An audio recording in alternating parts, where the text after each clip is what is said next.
I'm going to start this session by just making some very short opening remarks before I dive into a Q&A session amongst the ministers and deputy ministers. As I mentioned in the introduction, Africa is rich in resources and it belongs to the people of Africa. Many are forecasting Africa to have the strongest global growth and actually be the continent of the future. We've had various European countries be the continent of the past. We've had America, we have China, and I'm sure all of you believe that Africa will be the continent of the future. However, investment in exploration and mining Africa is well behind other jurisdictions. So the questions, and I'm going to elaborate on each of them, come with a context about what can be done to actually sort that out. So when we meet again this time next year, we'll see positive movement in African mining projects, not just for the companies which are operating there, but as the Honourable Minister Eric Malali said, for all the people involved in those countries, both the government and the stakeholders on the ground. I've got 3 questions and I'm going to read them all out to begin with before I pass over to the Honourable Ministers and Deputy Ministers so they have a moment to prepare. And I'm going to allow 3 minutes, Honourable Ministers and Ministers, to answer each question. I'm going to be quite strict with it because it will allow the lady or the gentleman to your left or right to actually have their say as well.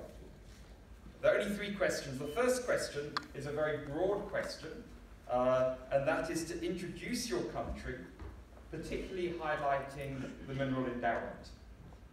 So if you would introduce your country and talk about the different minerals you have and how important they are to your country. The second question takes from the Fraser Institute study, which I remarked on in my opening address. And that is, what is your country doing to entice investors into the country, particularly from a regulatory perspective? Those things which you as ministers and deputy ministers control. Again, I'm going to give what is actually a very, very complicated subject, and my apologies to you, only 3 minutes just to kind of touch on it. And then the final question is always my favourite question. And I've asked this at the last 2 mining summits, and I have no apologies for it whatsoever. In today's audience here, we have the CEOs of mining companies, suppliers, and financiers. And my chairman has a wonderful saying, Dr. John Teeling, in that a dollar is an orphan. It has no home. So my final question is, you've got 3 minutes to promote your country to these people out here who can write checks. And for Dr. Hussein, who is wearing the hat of the African Union, he's going to fly the flag of the African continent. So that's a slightly more challenging task. So I'm going to start at one end for the first, and then I'm going to start at the other end going forward. So Dr. Hussein, if I could ask you in 3 minutes to describe the mineral endowment and wealth of Africa. Thank you very much. We are all aware that Africa is the most richest continent in the world endowed with natural resources.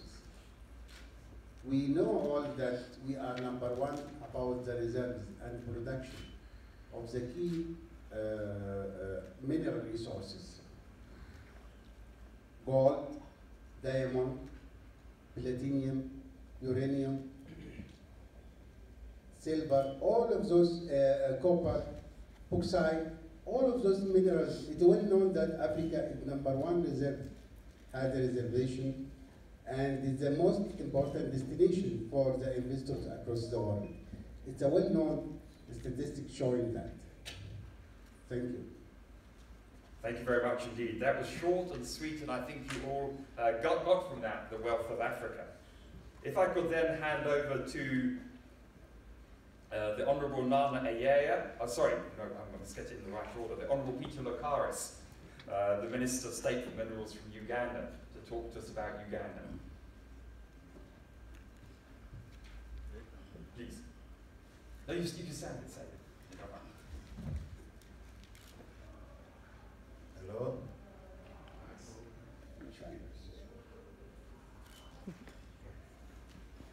Hello? Good morning. Good morning.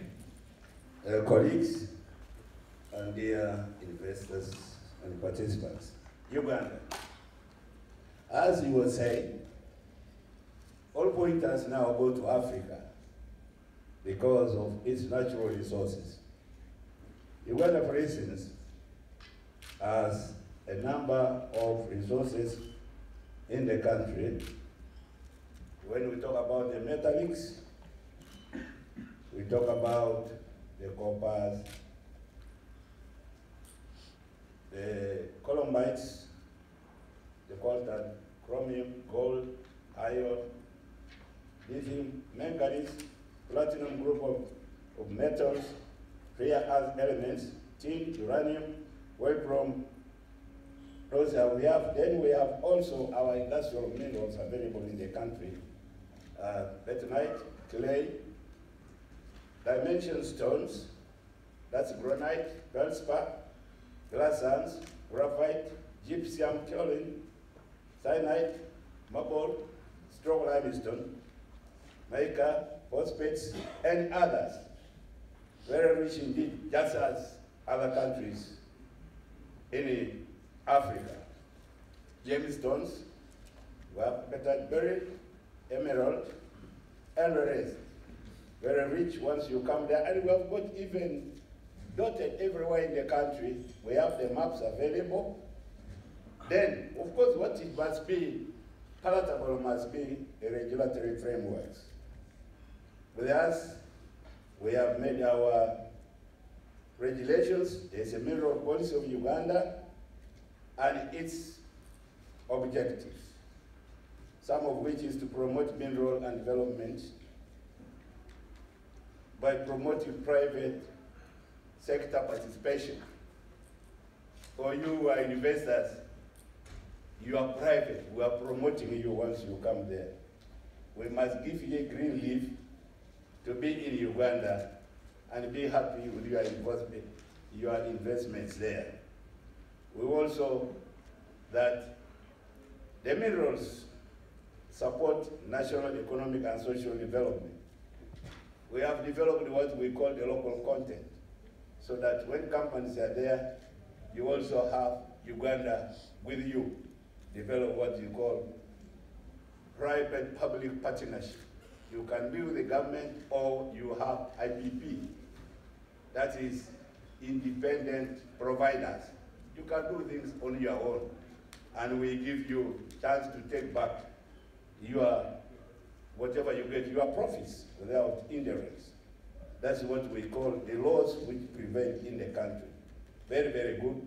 If you are bringing the equipment for doing your industrial work, there's zero rating. We don't tax you. And of course, we also say we don't have to destroy the environment and so on. There is no problem. So for the country, once you come, we welcome you. We stay very, very nicely. So you have a lot of business opportunities which you will be involved in the moment you come to the country. We have also done a lot of, we have flown the country so that when you come, you will show you the targets. These things are there, and you go yourself and do what you want while we are protecting you. Also, apart from big investors, we also have what we call the small-scale industry. If you have got little money, especially for the people, the natives themselves, the indigenous people, can also give them a portion of a place where you can go and mine, and you have got the laws to follow when you are in the country. So everybody has a stake and has something to do, and you are being protected. So for you investors, there is no problem. You are most welcome to the country. Thank you so much. Thank you. Thank you. Thank you, Grace. Honourable Malawi. Thank you, James. Botswana is generally endowed with minerals. The most common mineral that underlies the whole country is coal. We have more than enough coal. But of course the latest issues around coal are that it has become a pariah of the world, and therefore we are looking at other means of how to utilize it other than using it in just for burning to produce power. We are signatories to the COP21 convention, so we adhere to the rules. The second is diamonds. As I said earlier, we've been mining diamonds for the last 50 years. And we continue to extend the life of mines of our 3 mines to beyond 50 years. We just finished what we call Cut 8 in Jwaneng Mine, the richest real estate in the world, to an extra 25 years. And we believe that even after that 25 years, we'll have to extend it further because we keep on doing more exploration. The third largest is salt and soda ash. We also have an old sea that dried off, huge deposits of salt and soda ash. We are barely scratching the surface in as far as exploitation is concerned. But we believe as we attract more and more investment, especially at the end, at the tail end, that is the beneficiation part, we should be able to exploit more. We have other minerals like gold that are being exploited. We recently opened a mine in the northwest part of Botswana, which is very rich in copper and silver. And they have come to term it the Kalahari Copper Belt. The Kalahari Copper Belt in the sense that it's every mineral that we have is underlain by the Kalahari sands, in some instances down to about 100 meters below the surface before you can reach the rock bearing the minerals. So that's what we experience in as far as mining is concerned in Botswana. We also have had traces of other minerals like manganese, like nickel. Nickel, actually, we've been mining it until the mines ran out of the ore, or the profitability was no more there, so we had to liquidate those mines in northeastern Botswana. But prospecting is ongoing, and we believe that there could be more nickel and copper elsewhere in the country. We've had prospecting going on, and we are told there could be a possibility of large deposits of iron ore. We are told there is a possibility of oil and gas. We have prospecting companies that are now flaring gas in the central part of Botswana. And we believe that within a short period of time, they should be able to exploit gas. We've actually even given them the opportunity to use the gas that they are flaring to produce energy, to produce electricity. But that's another issue which we will discuss with them. So there is quite a lot of minerals around Botswana that we can possibly exploit, and exploration is also ongoing. Should I answer the other question? I think you're done with the moment. Thank you. Thank you so much. Thank you.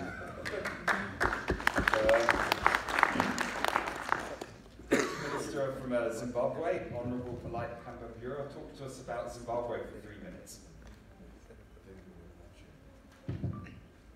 you very much, Chair. I'm not quite sure whether I should be answering more questions or Just the first question. the first question. Please, thank you. Okay, thank you. Zimbabwe is one of the countries that are blessed with a vast resource of minerals. We have PGM minerals along the Great Dyke, which was the second largest deposit of platinum after South Africa, where most of our big mines are situated. In the same Great Dyke, we also have the second largest deposit of chrome in the world. Other minerals that are found in Zimbabwe include diamonds. Recently, there's been interesting news after the discovery of kimberlites in Zimbabwe. Of late, we've been mining alluvial diamonds, but I'm happy to say that we also discovered some kimberlites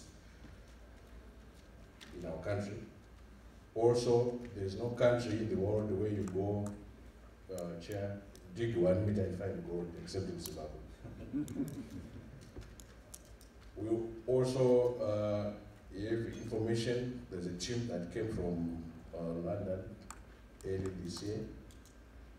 There's news also that they discovered the rare earth minerals, and very soon they'll be coming to start projects aligned to those minerals. We also have lithium.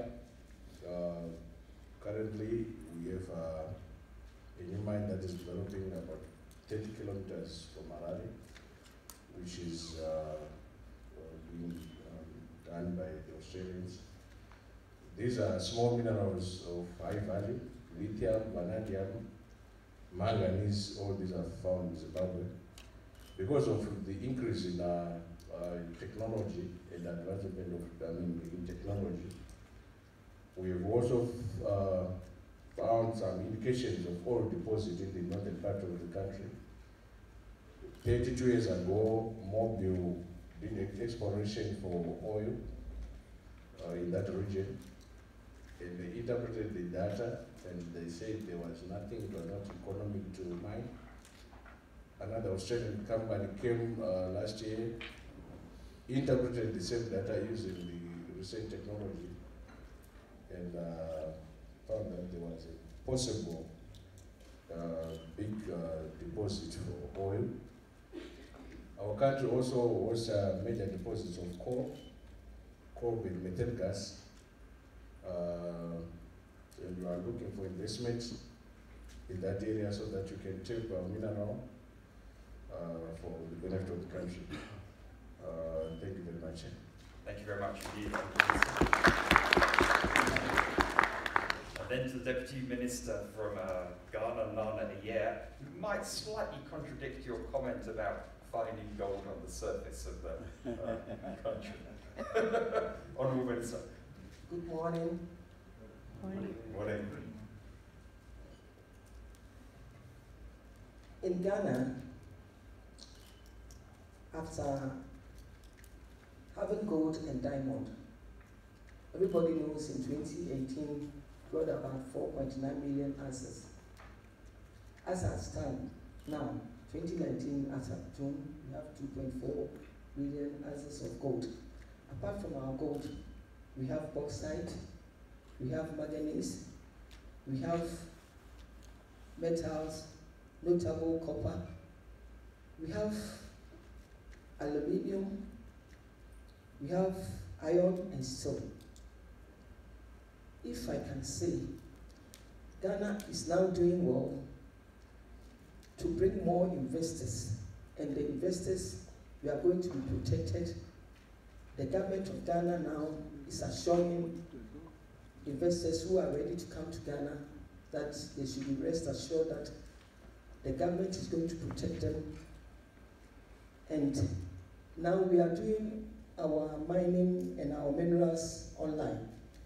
You can sit at wherever you are and go online to see what we have in Ghana and what is the process you have to go through.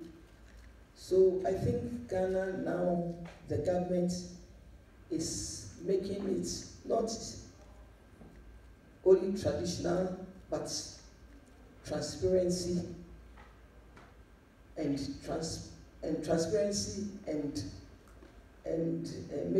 making sure that investors are safe. We are open for all. Ghana is a peaceful country. We are inviting everybody, and we are inviting more investors to Ghana to come and invest in our minerals, our resources, and anything that we have that you see online. You are inviting investors. Our doors are open, and we are ready to receive more investors in our country. Thank you. Thank you, Honourable Minister. I think, ladies and gentlemen, you now have an overview of the mineral wealth of Africa, and specifically the countries represented by the ministers and the deputy ministers. So now I move on to a bit of the meat in the questions, and that is, how can the continent, with Dr. Hassan Hussein Hassan, and how can the countries work to improving their regulatory regime so their country or the continent becomes a more attractive investment destination? Dr. Hassan. Thank you very much, Mr. Chairman. We are at the African Union Commission, as we are mandated to coordinate and harmonize policy of the development among African member states and regional economic communities. We are really and generally working at that coordination and harmonization to avail the enabling environment for the best We've had a power outage. attraction. I think we've had a power outage.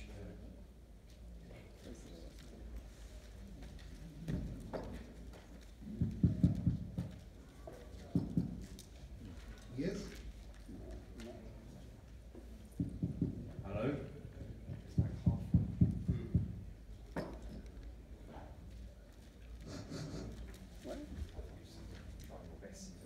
Okay, I will speak loudly. Thank you so much. Thank you very much. African Union Commission trying to coordinate and harmonize the investment policy among African member states through the continental strategy and policy. We really mobilize our esteemed member states to follow the best really and the standard policy for enabling environment for investment attraction. As you are aware, the first phase of launching of Africa CFTA has passed successfully, and we inaugurate at the last summit in Niger in July the Africa Continental Free Trade Area, which is going to be really operationalized and start trade by July 2020. As you are aware, 54 countries have signed the agreement of the Continental Free Trade Area. 28 countries have signed and ratified the agreement. What is our interest on this point about the investment? The second phase of the Africa CFTA, it has 3 protocols. Like what we do of one single market for Africa for trade, we try to make one single market for investment, to coordinate and harmonize the investment policy to be like similar condition, mainstreaming with each other, have a minimum standards for attraction of investment. 3 protocols will be followed, and we will work on it at this field. The protocol of investment, protocol of intellectual property, protocol of competitiveness. All of issues related to investment, attraction, and fair competitiveness among member states will be addressed and optimally really formulated as a commitment policy to be followed by member states in this field. You are aware that the Africa Investment Code, which is included the main principles of the fair competitiveness and attraction of investment, the minimum standard of investment really has been decided and agreed. So the Africa Investment Code has been adopted by heads of state during a few years back. This which really reflect the main principles of the fairness of attraction of investment across the continent. We are working more and more for enabling environment to attract more investment to our continent. Thank you. Thank you very much indeed, Dr. Hassan. I think the work that African Union are doing in this regard is particularly important so that Africa can leapfrog other major trade blocs like the European Union, those in South America and elsewhere. So I really encourage you, for those who are interested, is to get involved with the African Union developments. The Honourable Peter Lokaris, please talk to us about Uganda and how one can improve Uganda's competitiveness. Thank you very much. I talked to you about the policies, the regulatory frameworks that exist in Uganda, which encourage people, first of all, who have got a list of all those minerals. In fact, Africa, you know, the minerals don't know boundaries. You find those which are in Uganda are also found in Zimbabwe, the way we are talking about the rare earth elements and so on. They are there. To us, what we have said is, if you are coming there, when you want to invest first, first of all, you have the equipment that you want to use for exploration, to use for whatever you want to do. They are zero rated, so that we don't tax you when you are coming to develop us. When you come there, we also ask you, can you beneficiate this to a certain standard, certain percentage? Because in doing so, you are involving Ugandans to work as well, and other Africans, so that some of the money you have brought remains there, instead of bringing labor from outside. That one is agreed for you even to take your returns when you have got them out without any impediments.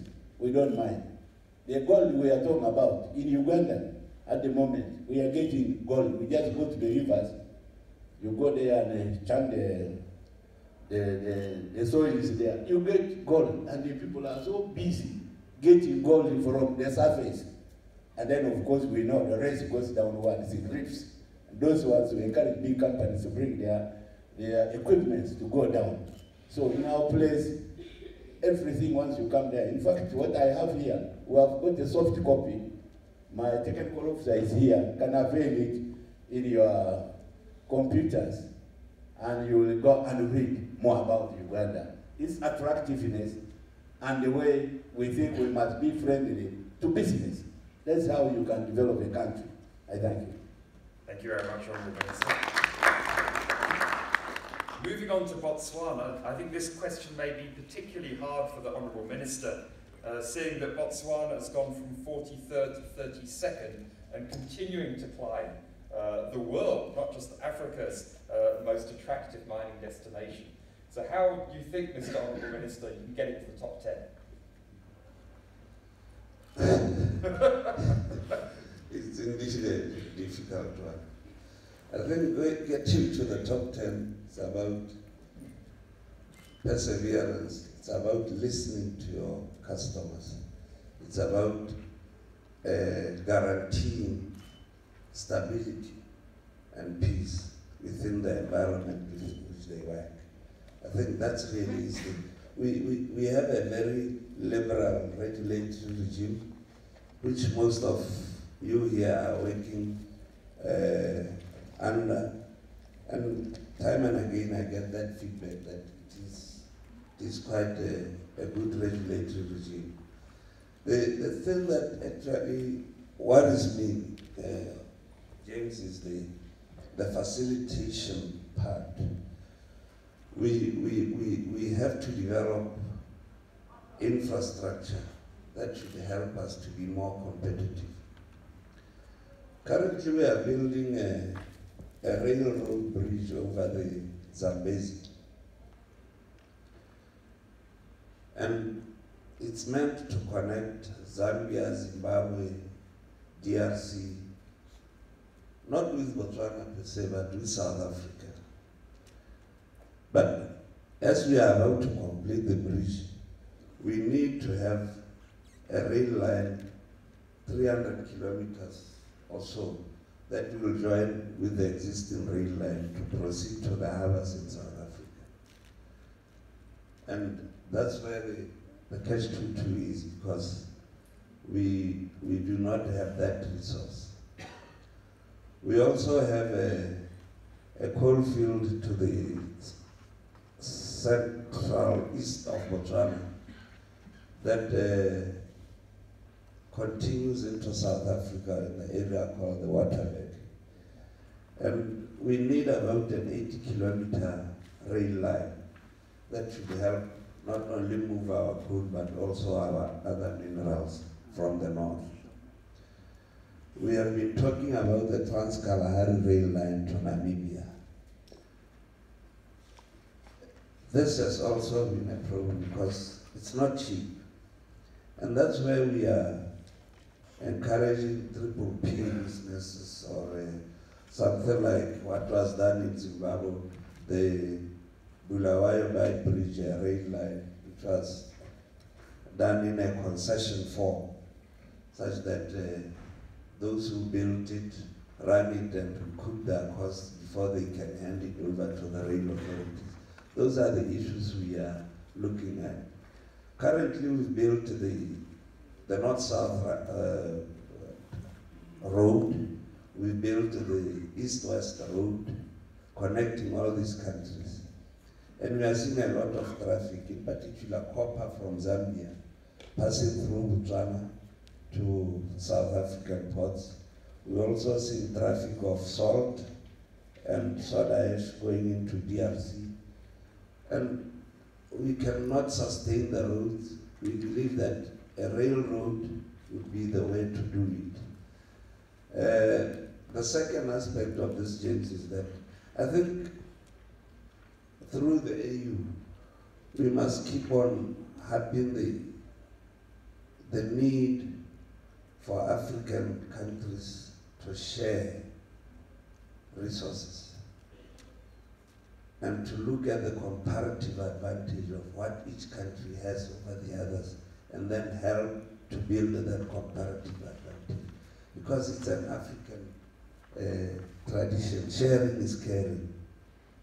But we seem to be still not well certain that despite the existence of the trading blocks that we have, such as SADC and others.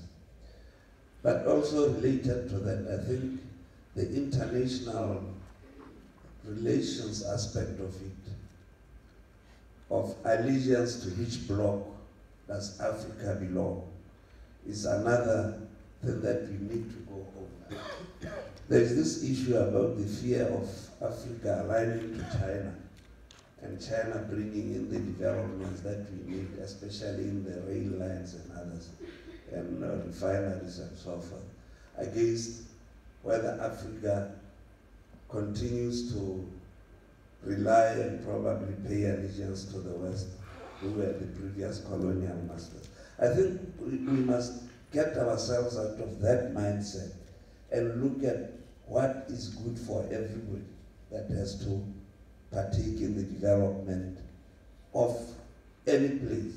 As I was saying, we are open. You are free to repatriate your profits. You pay the taxes. You do everything that you can, because the regulatory regime is so liberal. But we also expect in return that there must be a legacy that is left by these companies that we are allowed to come and operate in here. And this is not a political thing, it's more of a social thing. It must come from this African tradition of Ubuntu, Botu, where you care for each other, where we live to recognize that without me or without you, I wouldn't be there, and vice versa. That's what really should guide this facilitation and this regime of free exploitation of our mineral resource. We need the infrastructure, we need the goodwill, we need a relaxed regulatory regime. I thank you. Thank you very much, Honourable Minister.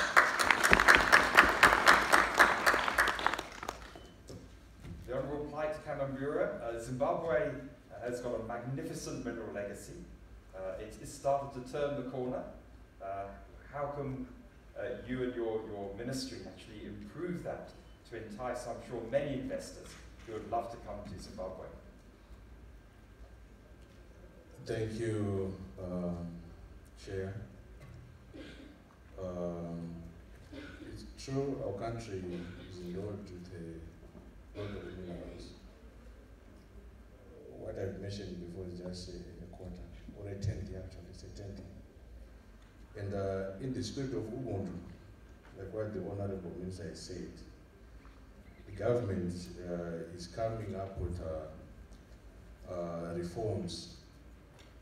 A lot of reforms, policy intervention, in a way to attract investment.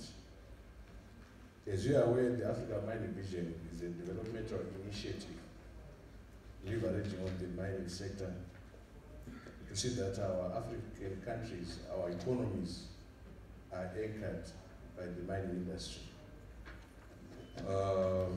In Zimbabwe, the government has come up with policy intervention in terms of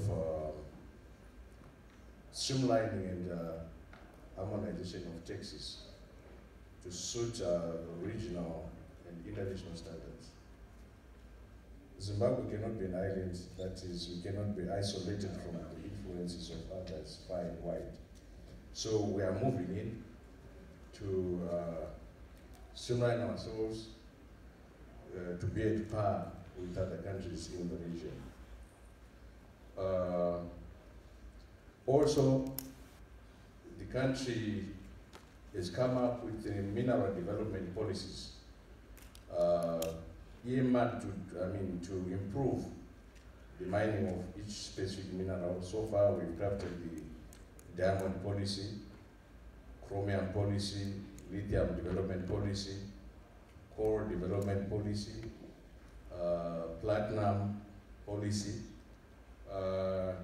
These policies are investor friendly in that there are terms of negotiation in terms of royalties, and there are also some tax exemptions, rebate exemptions on capital equipment, and so forth. The country is also readdressing and revamping labor laws in a way to attract investors. We've also crafted laws to give incentives to investors who beneficiate and add value locally. In the past, most of our minerals just exported in raw form, but in a way to persuade or in a way to attract beneficiation, the government has come up with the ability to offer taxes. Our Mines and Minerals Act is also being amended in a way to suit also regional and international standards. Like I said, we cannot be isolated from others. The country is also in the process of joining the Executive Industries Transparency Initiative, just to align ourselves with the Africa Mining Vision, where there must be transparency and equitable distribution of our resources to underpin broad-based sustainable growth and socio-economic growth. we also, the government is also playing in a facilitatory role between the investor and the community on corporate social responsibility initiatives. As you are aware, we as politicians, we need to always be in the people. So in a way to supervise or to facilitate, we look at initiatives that are people-centered. When you come and say that we have discovered oil, the people will be saying, when will we discover a bore? When you say I've discovered a large deposit of gold, the people are saying, when will you discover a school? So we are looking at such initiatives. Thank you. Thank you very much, Honourable Minister. Just as a matter of disclosure, my company is called Botswana Diamonds, but we do have a joint venture with a company in Zimbabwe, so I was very pleased to hear what the Honourable Minister said. Handing over to the Honourable Minister from Ghana. How Ghana is a very mature mining destination, as is Botswana and others. How can Ghana improve its regulatory framework to make it even more attractive than it is at the moment? Ghana now is applying modern principles of transparency, accountability to the administration of mining laws and regulations. We have put in some measures and some policies. Transparency and fair treatment of investors. Respecting employees, gender, children rights, and other human rights in mining, and the removal of obstacles to participate in the mining sector. The basis of gender and disabilities. Encouraging mining companies to develop a perpetual and collaboration approach with local communities in decision making relating to mine planning, development, and demonstration. The government now is saying, as the investors are welcome to Ghana, when they come and they are doing their mining, first of all, after the duration they have given them, the taxes is very important, because Ghana, the mining is a drive to development in Ghana. So we have some laws and some policies, and it's very flexible.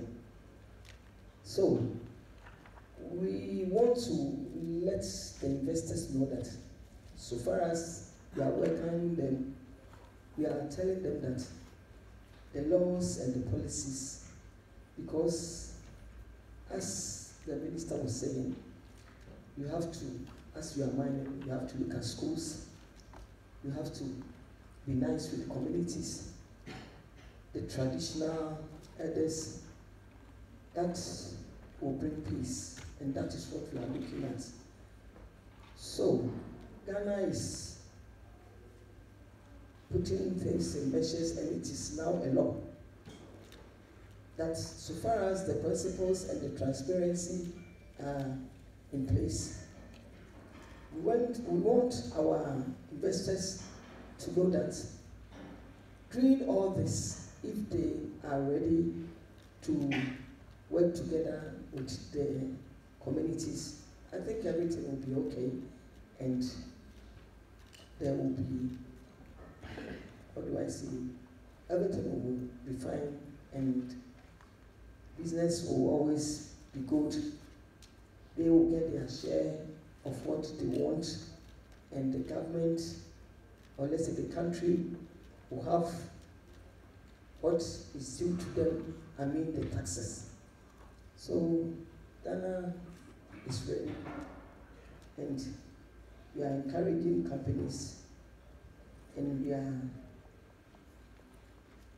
in terms of our fiscal regime, the government seeks to fair sharing of revenues generated from mining while attracting investors into the sector. Thank you. Thank you very much, Honourable Minister. final question is one of my favourite questions. And the context behind it is a company like mine, and I'm sure many companies in the audience often have to make 50, 100 or more presentations a year. Sometimes these presentations are 2 or 3 minutes, because that's often all the time you have to encourage a potential investor to invest in your project, where they look at prospectivity, but of course they look at country risk too as well. So, Honourable Ministers, just imagine you have to make that pitch to someone an investment bank who's going to put $1 billion or more into your country. I'm going to give you all 3 minutes to promote, unashamedly, promote your continent and your country so you can earn that $1 billion investment. Dr. Azam. Thank you very much. I will start with the one word for answer this question. The word is increasing the competitiveness of the country for attraction more and more investment.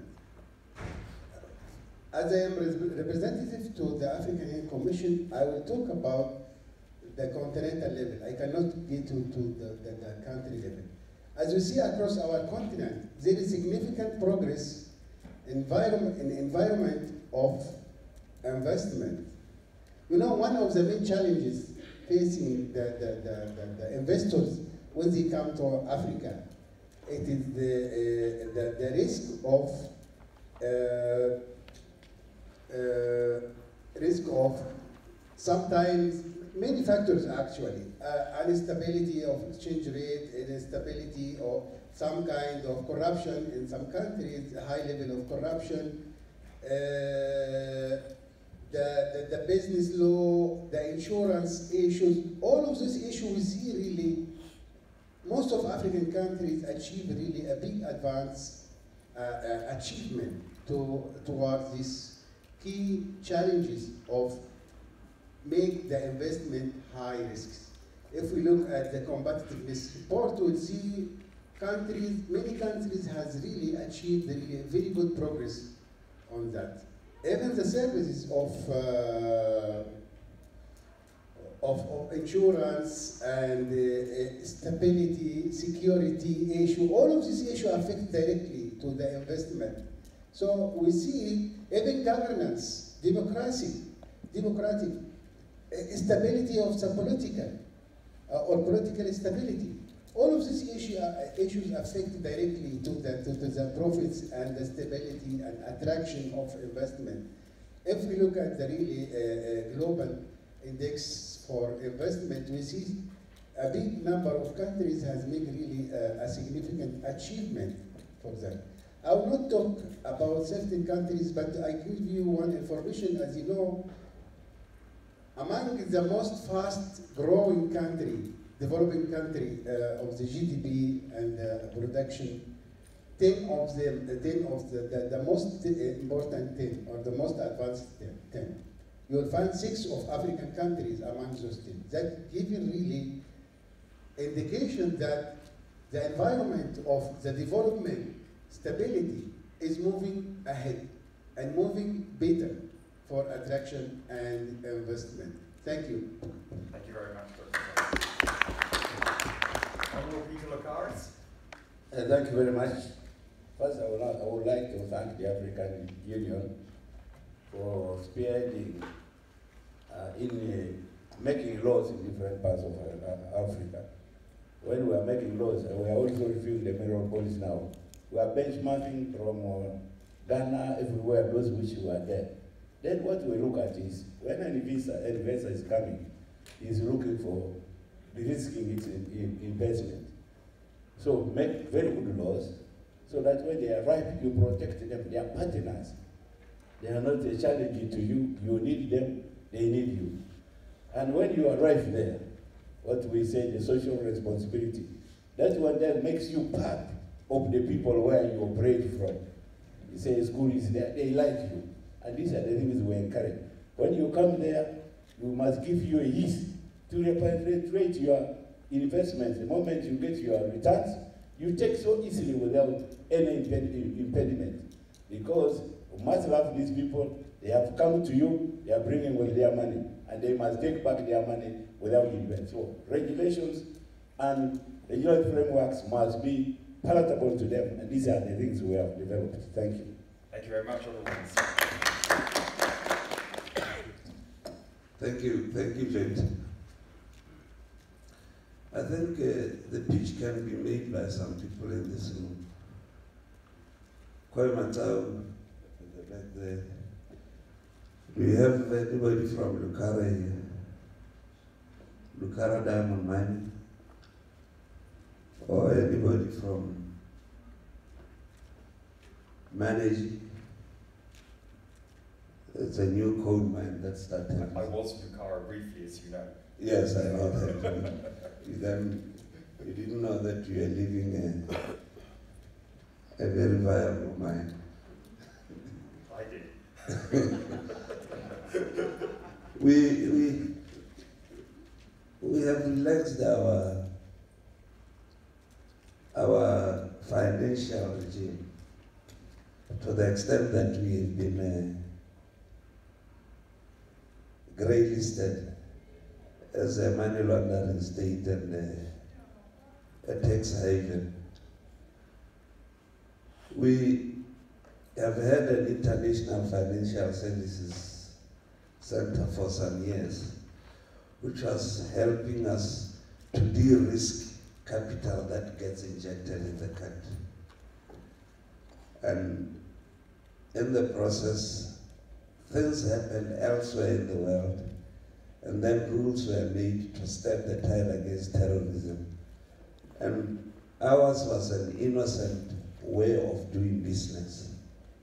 And it turned out that when people repatriated their profits back to their own countries, when they go, the transactions go through the banks, red lights are put all over, and people think we've caught them, they are laundering money out of Botswana and into Botswana. We are working on this so as to assist investors to be not classified as possible money launderers coming into Botswana. Our tax regime is it's very liberal, 25% top marginal rate. And some outfit in France came back to us and said that we have turned ourselves into a tax haven. That's the downside of being a developing country. But we were doing this to ease the doing business in this country. Got nothing to do with financing terrorism or what have you. So the important thing here is about the world trusting that Botswana does good business, and the business translates into good welfare for its citizens. When you guys come here to mine, you pay your taxes, you sell the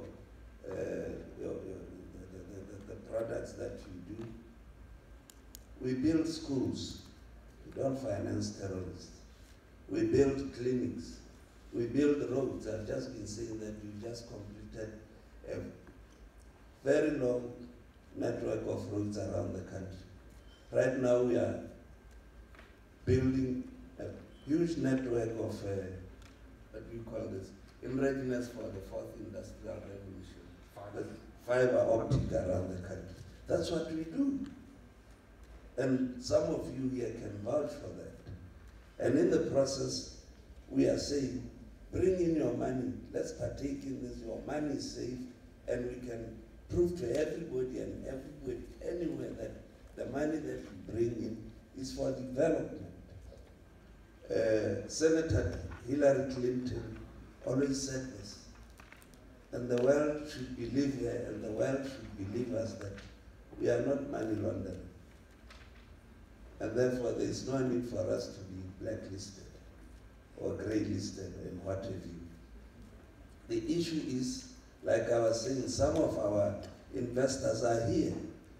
Recently we were helping Kwematau through the regulatory framework to prove to the world that if they get the money from the Cayman Islands to develop their own mine, They are not money laundering. And we showed all those who are worried about that, we are following the due process that has been laid down by the financial something task force in Europe and the SAMLAG in East Africa and all that. We are law-abiding country, and we only have a quest for using any resources that we have for the development of this country and our citizens.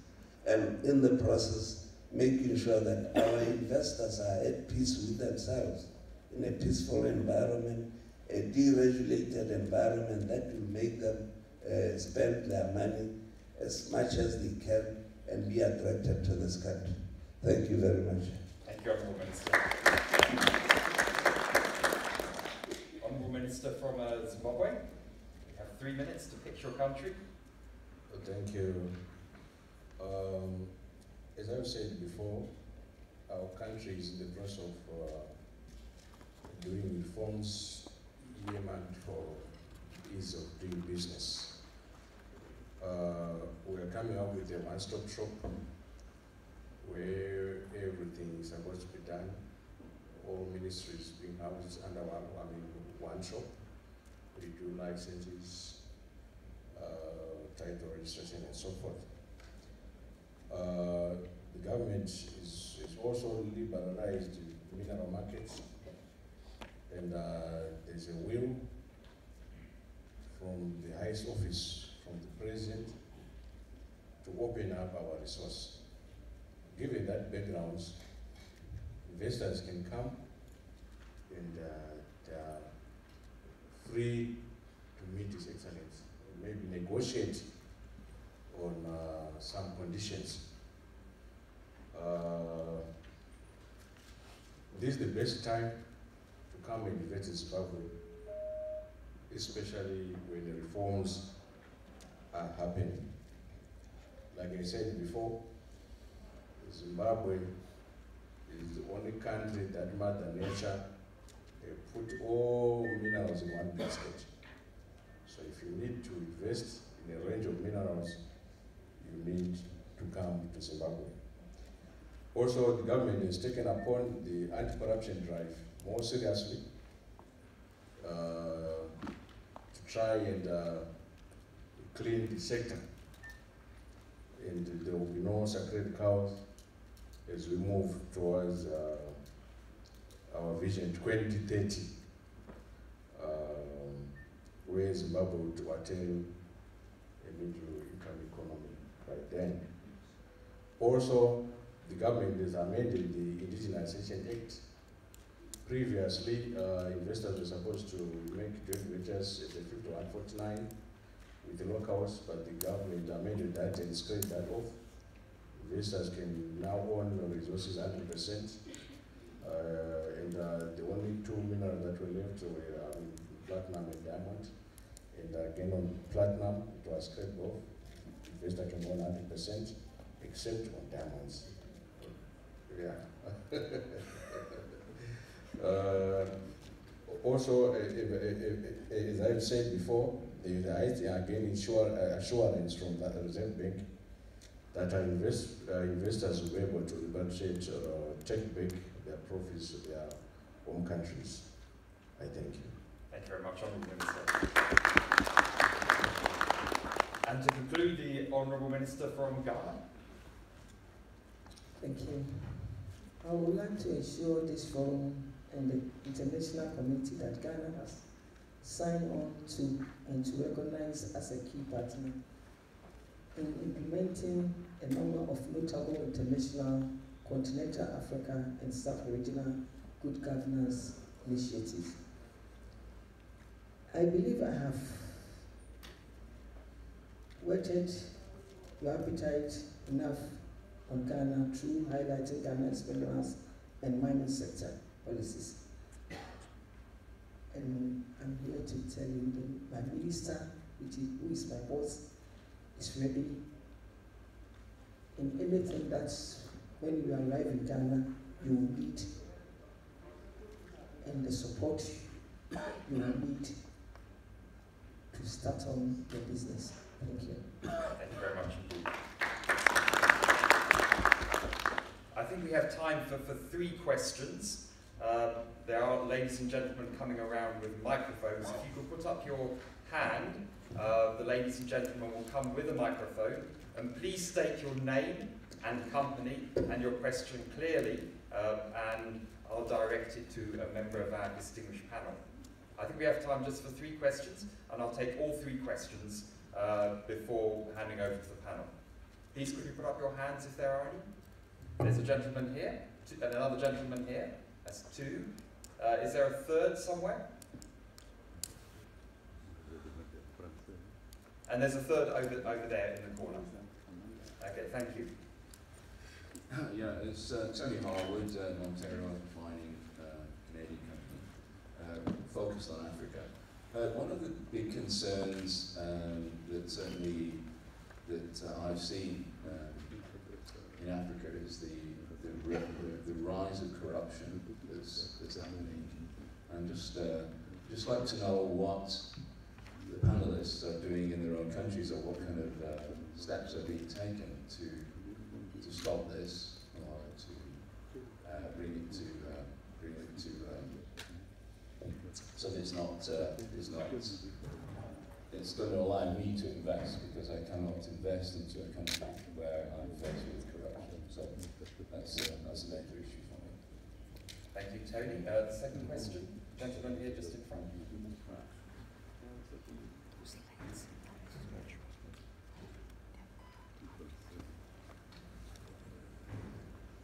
Bon. Il a été dit que la conférence était en anglais, mais mon anglais est très pauvre. Je comprends, mais je ne peux pas m'exprimer facilement. Vous permettrez de poser ma question en français. Si quelqu'un pourrait traduire, elle s'adresse à M. Hassan Hussein de l'Union africaine. Le thème de la session, c'est la vision minière africaine dans la perspective 2024. Nous savons tous qu'il y a certains piliers, qu'au nombre de 8 ou 9, sur lesquels repose la vision minière africaine. À l'horizon 2024, quelles sont les perspectives spécifiques d'amélioration de chacun de ces piliers? Ou y a-t-il de nouveaux paradigmes que l'Union africaine voudrait voir développer à l'échelle africaine? C'est ma question. Si quelqu'un peut traduire. Merci bien. Do we have a French translator for English? My French is poor. Sorry, is there someone who speaks fluent French and English? Sorry, there's a gentleman here who will just quickly translate that for us. Thank you so much. Merci bien. Hello. The question was, he said that the subject of the conference is perspective for 2020, la perspective de 2050, vous avez dit? 2024. 24. So he wants to know the steps to be taken before 2024 for the countries. Sorry, steps what? Yeah. The steps. Listen. Thank you so much. And there was a gentleman over here on the left. Yes.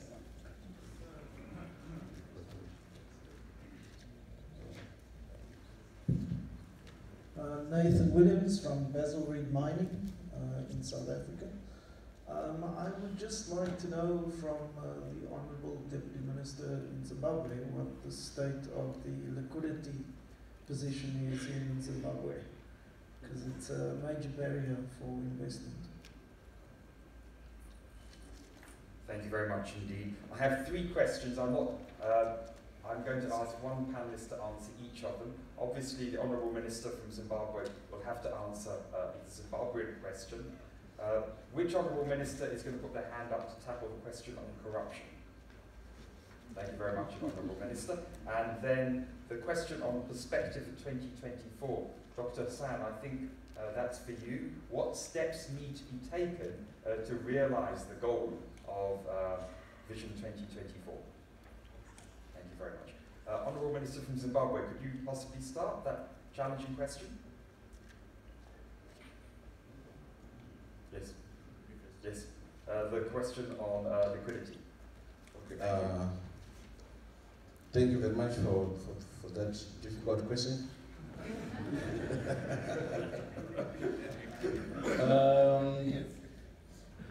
Currently, there is a bit of challenge, but as I've said before, the Reserve Bank is working on the modalities on how best we can go around about the issue. Mainly it's because of the sanctions that were imposed by Zimbabwe. Yeah, it is away on the 25th of October, SADC is lobbying for the removal of those sanctions by the US, and also the total issue on the current ongoing UN summit in New York. But as my president is saying, Zimbabwe is open for business. It doesn't mean when an investor comes in with Zimbabwe, you are sinking in your money without a return. You recoup your investment, and there are ways through the Reserve Bank of Zimbabwe where investors will be able to take back their investment or their profits to their own countries. I thank you. Thank you very much, Honourable Minister. Honourable Minister from Mines in Botswana, the question of corruption. What steps can be taken to reduce this?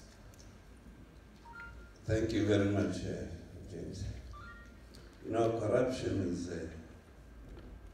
is a vice that always is painful as the effect of harming the most vulnerable. And it has to be dealt with in a manner that we are seen to be protecting the most vulnerable. Here in Botswana, we've long had a directorate on corruption and economic crime. We have been classified as the least corrupt country in Africa. But the trend is such that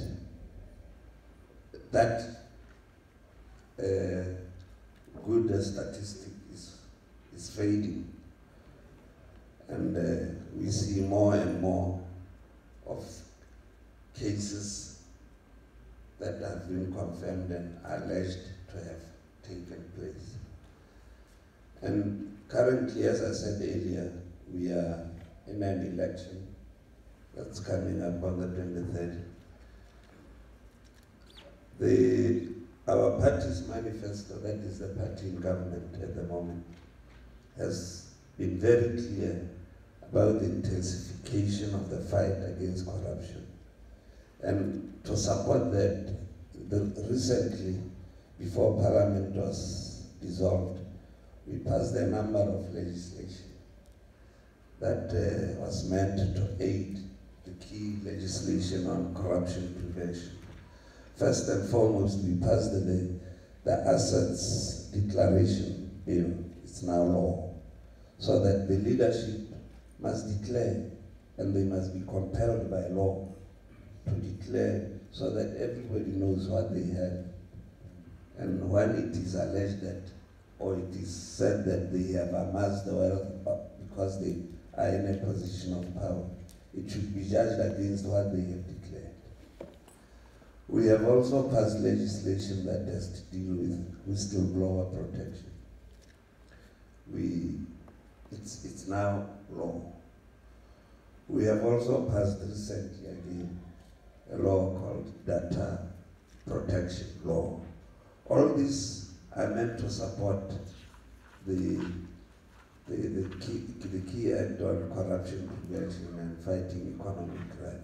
We have also set up, through other laws and with the help of the Eastern and Southern Africa Anti-Money Laundering Group, set up a number of structures that would help the DCEC in fighting corruption. So we are spending a lot of money in setting up these structures so that they operate in a transparent fashion and that they can help to curb corruption. And that's what should bring confidence to the ordinary citizen, to the investor and everybody that indeed this government is fighting corruption. And we shall continue to fight corruption. And we will succeed in fighting corruption. Thank you. Thank you, and thank you for your leadership too on this matter. It's greatly, I haven't got the words for it, sorry. I think it's a model example for all of us across the world. And then finally, the final question in terms of what steps need to be realized in order to deliver on Vision 2024, Dr. Hassan.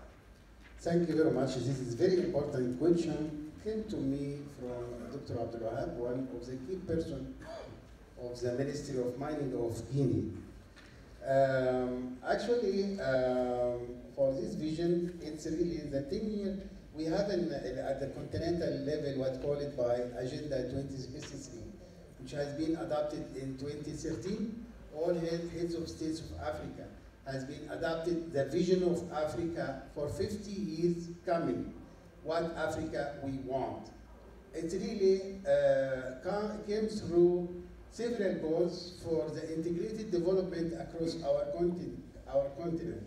Among others, its target really security, stability, social and economic development, integration across the continent. Several goals needed to be achieved at the end of the 50 years to make Africa the best really situation or position. This vision has a 10 years implementation, which started from 2014 to 2024. First of all, for really steps to really move forward for implementation of this vision, member states to really, domesticate the African mining vision inside their own countries and to establish very efficient monitoring and evaluation system and to comply their national strategy with the African Agenda 2063. So we need to really reach to balance development among our African member states. Internally, to make a balanced development for social, economic development. This is the most important steps, and really to focus on the integration at regional and continental level, as well as to link our economy with the global economy.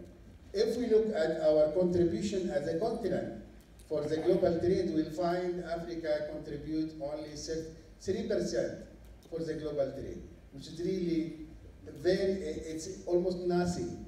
We are targeted really to really have a significant role in the global trading system, the global economy.